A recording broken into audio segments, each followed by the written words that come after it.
basketball. Ipakita mo yung usay mo sa hardcourt. Come on everybody, show me some moves. Ito kalaro ng bawat Pilipino. Hey, come on everybody sa hardcourt. Come on everybody sa hardcourt. Come on everybody sa hardcourt. Come on everybody sa hardcourt. Yo, what up? Ito po muli yung lingkod, Kalbong Burdado, ang reactionist na gwapo. Yun, meron tayong NBA update sa nangyayaring Summer League ngayon sa NBA. Ito, nagpakita ng lakas ang Phoenix Suns. Yung Big 3 na naglaro na. Bradley Beal, Booker, tsaka Kevin Durant. Yan. Panoorin natin. Sabay-sabay nating tignan kung gaano pa talaga kalakas ang Phoenix Suns pag kumpletong lineup. Game. Wala man tayong hinihintay. At siya nga pala, bago pala mag-umpisa, subscribe nga pala kayo sa content creator na ating idol na si The Bro TV. Siyempre, subscribe kayo sa kanya. Click yung notification bell para update kayo sa mga sports happenings. At siyempre, kung di pa na-subscribe sa akin, subscribe na rin kayo guys para update kayo sa mga ganitong klaseng reviews. Yeah! Come on, panoorin natin, Phoenix Suns. Kung gaano kalakas ang Phoenix Suns. At sinayawan ng pantay. 49 pick ng Clip. Grabe ang Big 3 ng Phoenix Suns, mga bro, walang patawad sa kalaban. Bagong salta na si Bradley Beal, ayaw paawat, sinayawan ng bantay. 49 pick ng Cleveland Cavaliers na si Emoni Bates, mga bro, patuloy yung pagpapakitang gila sa NBA. Kanina lang nagtala to ng team high 16 points while shooting 50% sa field at 4 of 9 naman beyond the arc.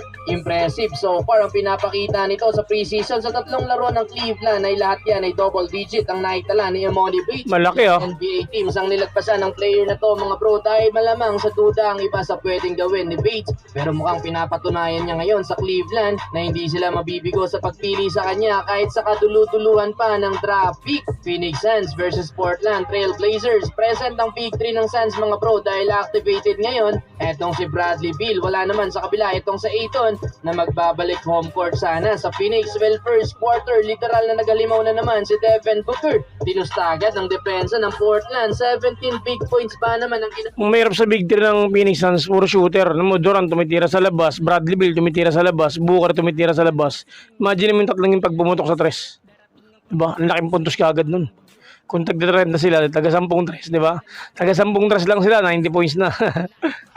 Mga bro, 4 na tres din ang naipasok. Kahit anong klaseng depensa ang gawin ng kalaban, target shooting lang sila kay Booker. Siya lang din si starting 5 ang naglaro buong quarter. Kevin Durant naman, mga bro, nakakapagtala ng 6 points in 9 minutes habang si Bradley Beal alat pa sa kanyang opensa. 0 for 3 sa field si Beal pero meron siyang 4 points dahil sa 4 niyang free throw. Ang rookie naman na si Scoot Henderson alat din, bokya pa sa opening quarter. Kaya naman nabante ng 13 points sa first quarter ang home team, 36-23. Second quarter, habang pahinga si Devin Booker, si Kevin Durant naman ang kumana sa Phoenix. Literal na hindi maubusan ang team na to sa opensa, mga bro. Meron ka pang Bradley Beal na naitala natin ang kanyang first field goal. Back-to-back layup. Alimo, no? Ni Kevin Durant. Alimo, pag penetration niya, parang hirap niya pigilan. Parang Westbrook din, no? Alimo, yung mga prime na Westbrook yung galawan, no? Alimo, no? Ang gilas din ang handle si Beal. Ganda pa ng pagkaka-assist niya dito para sa 2 points ni Metu. Lobo na sa 20 puntos ang lamang ng Phoenix. Under 7 minutes, 7 straight points para kay KD. Biglang siya na din ang leading scorer ng Suns, mga bro, with 19 points bago siya palitan ni Booker under 5 minutes. 4 na sa starting 5 ng Phoenix ang merong double figure, kung saan nakisali na din dyan si Grayson Allen with 11 points. Yung scoreless ng first quarter na si Phil Pondo na din, 11 points sa second quarter. Kaya naman natapos ang second quarter, hawak ng Phoenix Suns ang 22-point lead, 76-54. Entering the third quarter, dahil sa laki na ng lamang ng Phoenix, automatic pahinga na dyan ang Big 3 nila na sila Booker, Bradley Beal at Kevin Durant. Lakas. Kaya naman, mga bro, naglaro pa ang rookie na si Scoot Henderson na so far dito pa lang kumakana. Nakapagpakitang gilas na si Wembanyama pero parang nakukulangan pa ang iba sa rookie ng Portland. Well, natapos ang laban, mga bro, nagdala ng 19 points, 4 assists, 2 rebounds at 2 steals etong si Devin Booker. Sa loob lang yan ng 18 minutes, 19 points din para kay Kevin Durant, samahan ng 3 rebounds at 4 assists. Played 15 minutes habang si Bradley Beal, mga bro, kumana ng 11 points, 2 assists at 2 steals while shooting 2 of 7 sa field. Played 18 minutes. Grabe, no? Ng Phoenix Suns, mga bro, walang patawad sa kalaban. Bagong salta na si Grabe yung lineup nila, no? Kabang-abang tong Phoenix Suns na to. Sila yung isa sa mga top team na kumbaga malaki ang tsansa na makakuha ng championship ngayong taon. Napakalakas na lineup nila. Napakalakas. Yun, maraming salamat Idol The Bro TV sa update, NBA update na to. Napakalakas ng lineup ng Phoenix Suns. Pinasilip lang sa atin yung kayang gawin tatlong yun.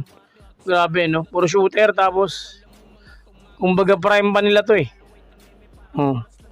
Yun, maraming salamat The Bro TV. Siyempre, subscribe kayo kay Idol The Bro TV. Click yung notification bell para update kayo sa mga sports happenings.